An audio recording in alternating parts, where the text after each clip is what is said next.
warahmatullahi wabarakatuh. Perkenalkan, saya Rayhan Raffi dengan NIM akhir 131.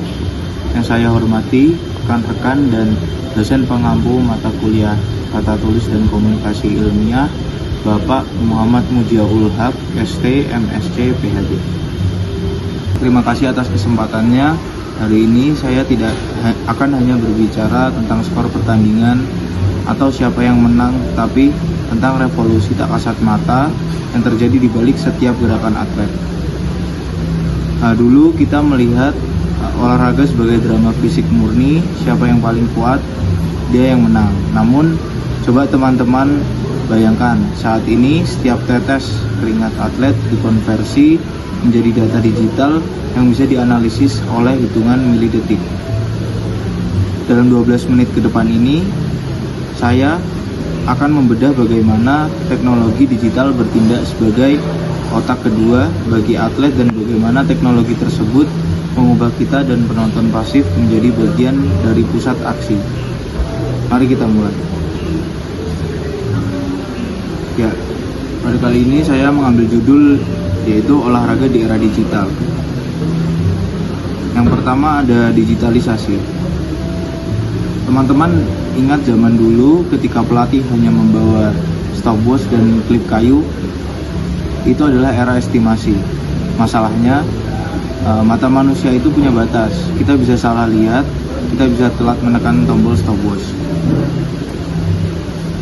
Di Olimpiade, selisih antara medali emas dan posisi keempat terkadang hanya 0,001 detik.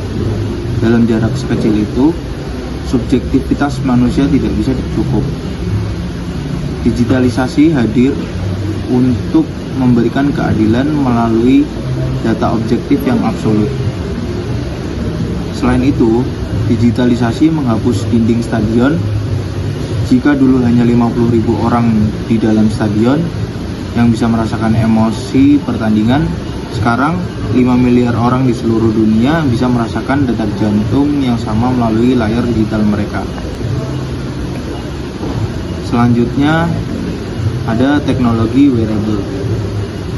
Yang pertama ada monitoring biometrik.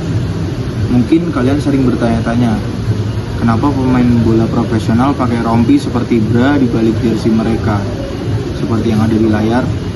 Itu bukan sekedar kain, itu adalah unit GPS dan sensor biometrik. Alat itu mencatat jarak kaki, kecepatan maksimal hingga beban kerja jantung pemain. Alat ini mengirimkan data langsung ke tablet pelatih di pinggir lapangan. Jika grafik menunjukkan stamina seseorang pemain turun drastis melampaui batas amannya, pelatih akan segera melakukan pergantian pemain. Mengapa? Karena fungsi utama ini adalah mencegah overtraining dan cedera. Ini bukan lagi soal merasa kuat, tapi soal apa yang dikatakan data medis. Teknologi ini telah memperpanjang karir banyak atlet top dunia dari ancaman pensiun dini akibat cedera kronis. Next. Selanjutnya ada sport science analyst. Yang pertama ada analisa video 3D. Mari kita bicara soal teknik dalam kamera berkecepatan tinggi dan AI. Kita bisa membedah gerakan atlet secara frame by frame dalam bentuk model 3D. Kita bisa melihat, sudut kaki pelari ini kurang miring 2 derajat saat start. Koreksi digital sekecil itu bisa menghasilkan rekor dunia baru. Selanjutnya ada AI strategi. Bahkan sebelum pertandingan dimulai, AI sudah bekerja. AI menganalisis ribuan jam video lawan untuk mencari pola.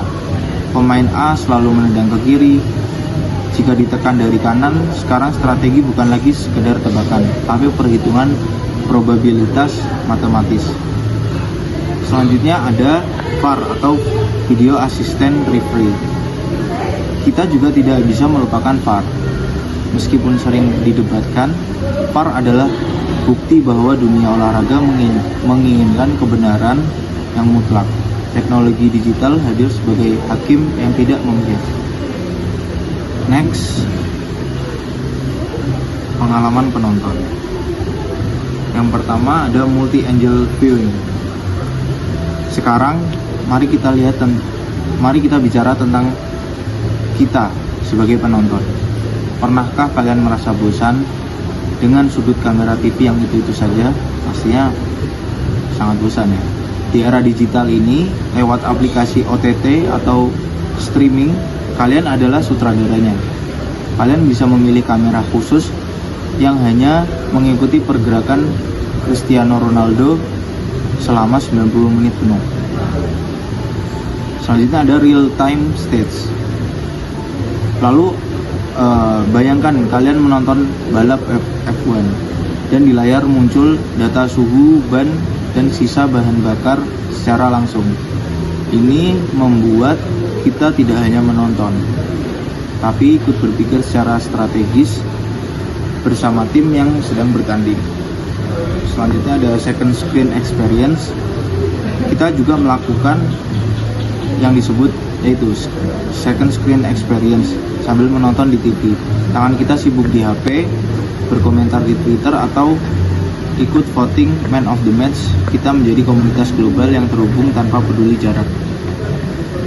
Next, selanjutnya ada impressive experience VR dan AR. VR adalah virtual reality. Pernahkah kalian bermimpi duduk di tribun VIP di Stadion Wembley tapi tabungan belum cukup? Teknologi VR atau virtual reality mewujudkannya. Dengan headset VR, kalian bisa mendapatkan pandangan 360 derajat. Kalian bisa mendengar suara penonton di sebelah kalian seolah kalian benar-benar ada di dalam stadion. Selanjutnya ada AR atau augmented reality. Sedangkan bagi penonton di stadion ada augmented reality. Cukup arahkan HP kalian ke lapangan dan di atas pemain akan muncul nama, tinggi badan, hingga statistik golnya. Ini seperti bermain video game tapi di dunia nyata. Teknologi ini memberikan akses bagi semua orang. Stadion fisik punya kapasitas terbatas, tapi stadion digital tidak terbatas. Ini adalah demokratisasi pengalaman menonton olahraga. Next, selanjutnya tantangan pertama ada privasi data biometrik. Data biometrik atlet adalah data medis yang sangat pribadi. Jika data ini bocor ke oknum yang tidak bertanggung jawab, tentu akan merugikan atlet secara pribadi. Privasi adalah tantangan besar di era data. Selanjutnya ada kesenjangan teknologi. Tim-tim besar di Eropa punya modal untuk membeli teknologi AI terbaik. Sedangkan atlet di negara berkembang mungkin masih berjuang dengan fasilitas dasar. Kita tidak ingin olahraga hanya dimenangkan oleh siapa yang teknologinya paling mahal. Selanjutnya, bisa menyebabkan kecanduan layar. Pesan saya, jangan sampai kita terlalu terpaku pada angka dan layar HP, sampai lupa merasakan getaran emosi asli dari sebuah gol atau kemenangan. Teknologi harus mendukung kemanusiaan kita, bukan menggantikannya. Kesimpulannya yaitu, sebagai penutup, dunia olahraga di era digital telah mencapai titik di mana teknologi dan semangat manusia menyatu.